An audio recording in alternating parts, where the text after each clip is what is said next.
nothing, then that's essentially the same thing as running out of water as well. Can you pay to have a fire hydrant built in your own property? Yeah, I mean, I think you can. I don't know that. I mean, I think that would depend on the municipality, Okay. where you live.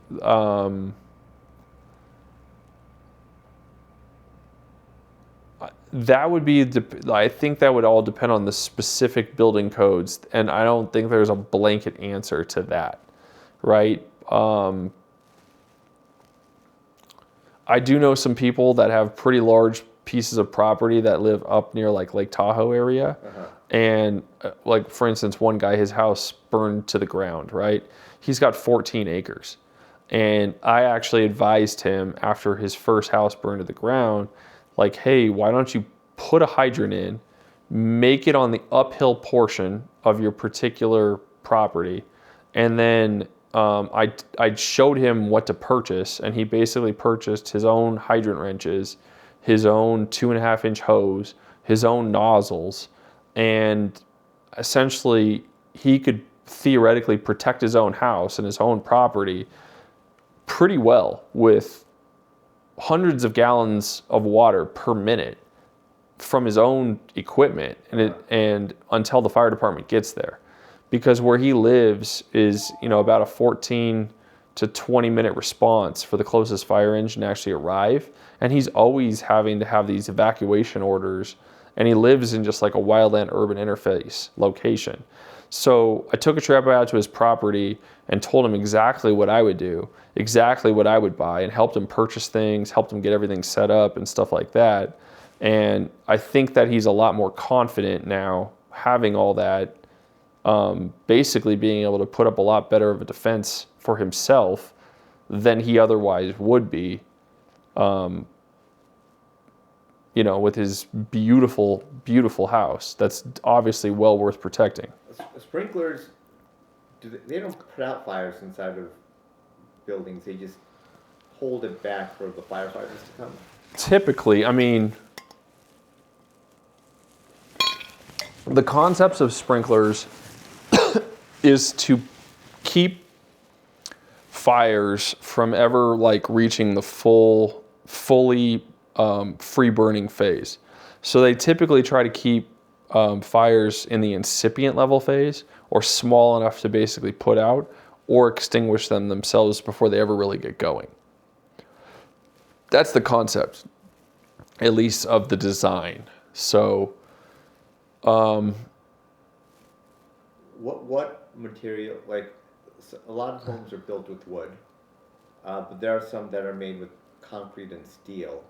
Are those, and a lot of glass, are those like the safest from fire? So there's basically 5 different types of classifications of buildings. You have, it goes from basically type 1 to type 5. Type 5 is considered like basically wood framed construction. So wood, right? So like a common house, like this house here. You have stucco on the outside, framed walls, and then I would guess you have drywall in between that, but the framing is all pretty much done with wood itself. Yep. Then there's type, so that's classified as normal construction. You can only build to a certain height, though, with wood itself, right? And you can only build certain types of occupancies with wood itself. Some houses are built with steel, concrete, that kind of stuff. They tend to be more expensive, those particular types of houses.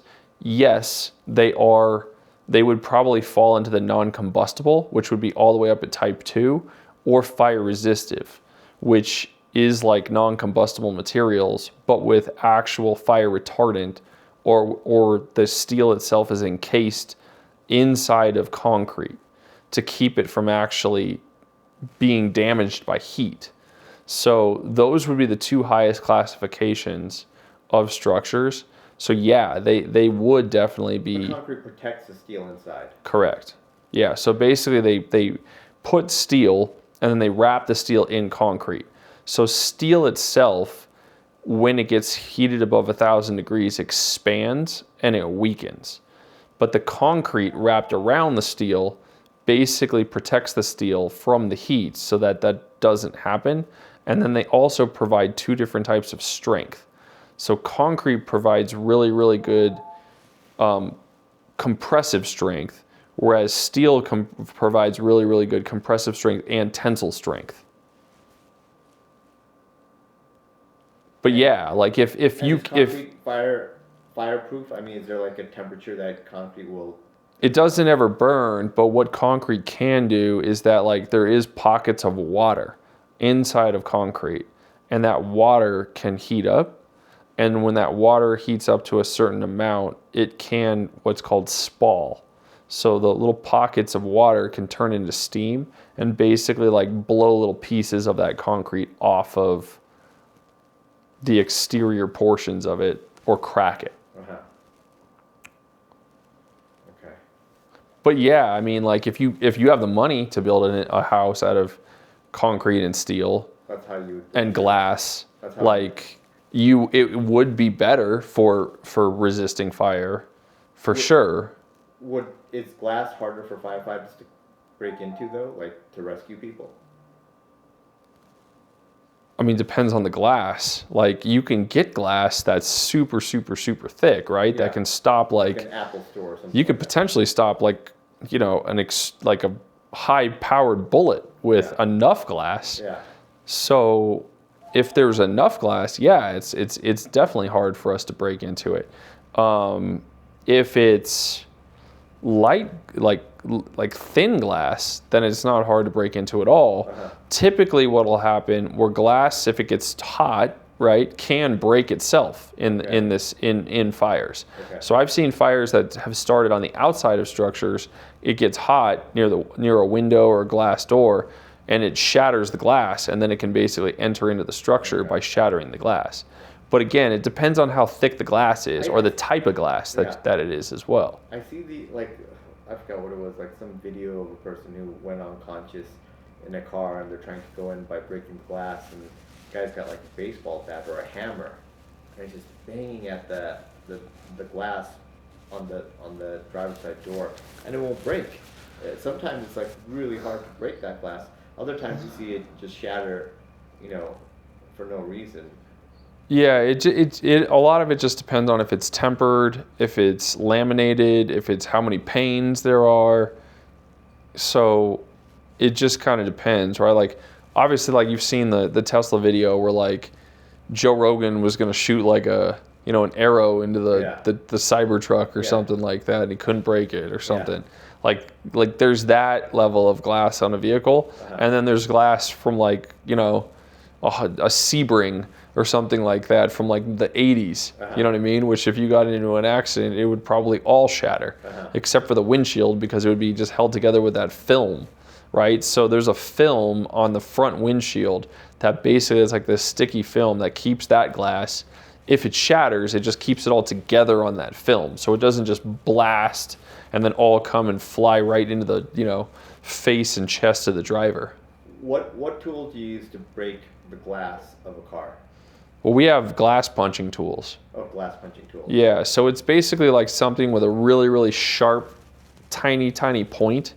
And you could basically like use it as a punch and deliver like a really fast, explosive point directly to the corner of the glass and break it. Or there's other tools where you could basically pop it open and kind of like hit it with that sharp little tiny point, and that'll shatter the glass. You can also, like for that laminated glass with that film, you can use a Sawzall as well, or the Halligan as well. So like every fireman uses a Halligan, right? So the Halligan's got that point that's like this long, and you just can bury that directly into the corner of the glass, make a hole, and then from there you can use an axe and cut the glass if you wanted to, or you could use the Sawzall or the reciprocating saw. The reciprocating saw will just chop right through the glass, and then you can remove entire sections of it. Do you personally own any of those? I mean, I have glass punching tools. Okay. I have my own axe. How about the I don't have my own Halligan. Like I when I go to work, I just use the one that's there. like do you have like an emergency go bag or anything where you would carry something like that? Not a Halligan. So I have a hydrant wrench. I have a in case I needed to ever like just access or turn on a hydrant for water purposes. I have an axe, like a really, really good flathead axe. I've got, window punches. I've got like IV kits, You have an IV. IVs. What do you use an IV for? If someone loses blood, do you put an IV in, or like what do you use an IV for? Well, like if you can get intravenous access, right, and set up an IV bag, then you can push any kind of drug that would be given intravenously through the IV line. And then the bags typically come with 1,000 cc's or 1 liter of fluid as well. So that fluid, it's basically your actual blood is, a lot of it is just water, right? But it's at 0.09%, like essentially like salt and stuff like that. So electrolytes. And that it's the same amount of electrolytes as what your blood's content would be. So if you give fluid in via an IV, it's going directly into the veins, right? So it's bypassing you drinking it down into your stomach, and then your stomach taking it, converting it, and pushing it into your bloodstream. So, but when do you do it? When someone falls of dehydration, or? Yeah, it could be dehydration. They could be sick. They could be like nausea and vomiting, diarrhea, something like that, where they're just like in need of an actual IV. Like generally speaking, when you go to the hospital, if you're going to the emergency room or you're getting admitted to the hospital, they're going to put an IV on you. The reason being is so that they can have access directly to your veins, so that they can give you drugs. And those drugs, when you give them via IV, they basically go into your body and have an effect within seconds. And they're more effective than if you take it, into your mouth, or what we call PO, basically, and it goes into your metabolism, and then your metabolism breaks that particular drug down and then takes it and puts it into your actual body. When you were called for an emergency, like I see someone who needs help and you come, and they're unconscious or they need CPR or something like that. Do you need to verify if they have like a do not resuscitate or something like that, or are you supposed to automatically just, unless if there's something obviously we automatically, go to work, right, to help them.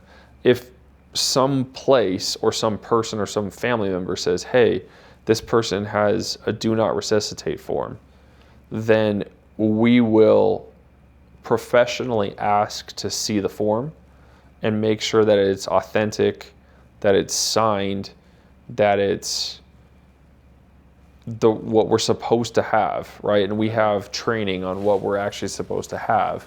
And if that's the case, then we will observe those wishes. But otherwise, if they can't produce it, then we have to basically default to our original training and our original mission, which is to save lives and protect property. Okay, that's interesting. All right, I'm just looking at time. Oh, it's 8:30 now. Well, this was good. Do you have any? I know I just asked you a lot of questions, but firefighters are very interesting. I have a lot that I could ask you about the training and stuff also. Maybe we'll do one more and wrap it up, just because we gotta get going tonight. Yeah. So, what is the ratio of people who try out to be a firefighter and succeed, and among those that fail, what is the biggest reason why they fail? Is it something that they didn't prepare, or is it just not possible for some. Well, when you say like try out, that I'll kind of break that down a little bit itself. So there's typically a lot of people that take the tests, right? But there's a series of tests that take place. So most agencies, municipalities start off with some kind of a written test, and there may be thousands of people that go and take the written test. And then you've got a certain amount of people that pass, and then a certain amount of people that fail. Is that something you practice for, the written test? Yeah, Okay. most people that are serious about it figure out a way to basically go and practice for it. Okay. Or they start taking them and they fail the first few, and then they realize what they did wrong, and then they improve and they get better and better and better at that, which is what I did.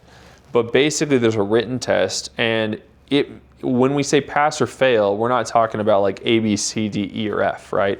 We're talking about like the agency has a particular cutoff, and they decide what that cutoff is going to be, right? So there may be, let's say, 5,000 people that take a test, and there may be 4,000 of them that got 70% and above, right? Well, they're like, we're not going to take 4,000 people into the interview process.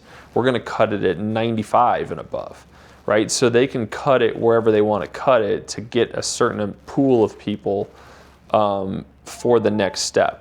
So typically, you're competing for every single percentage point that you could possibly get to make whatever that cutoff is, to make it to the, you're competing against everybody else in the room. You're not pass or failing. You are in a competition with every other person there to be the best person. So once that occurs, you usually have some kind of physical test to make sure that you can actually fulfill that. And that can be done a series of different ways. Some departments use a thing that's pretty common called the CPAT test. The CPAT test is more like a pass or fail for that particular portion, but there's always going to be a portion of the people that make it to that point that don't make it past that point. Then there's normally like a first round of interviews, and that first round of interviews, again, you're competing against everybody else. There's typically some kind of a rubric that people are scoring you on. Normally, when you're taking the first round of interviews, you're not an actual chief's level interview. It's usually like interviewed by people that are more like peer level. So there may be like firefighters, engineers, captains, lieutenants that are giving those particular interviews, and also human resources.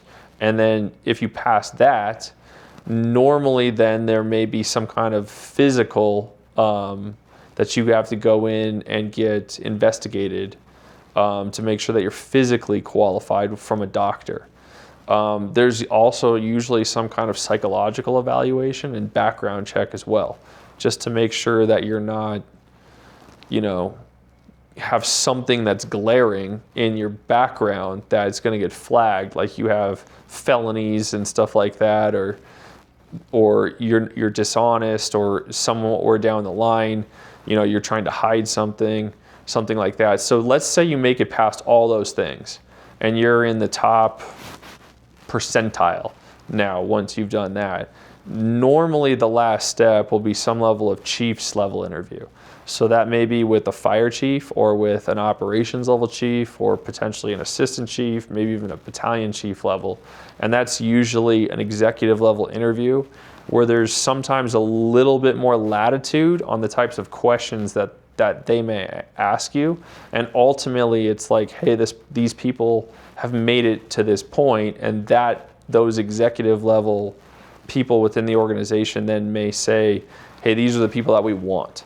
And then typically they'll invite you into rookie school. And then once you go into rookie school, and this would be for larger organizations, at that point, then you start off, you're hired, right? But you're a rookie, you're a probie at that point. Once you get into that point, at least for Clark County Fire Department, the organization that I work for, it's probably 70% or lower that make it, and 30%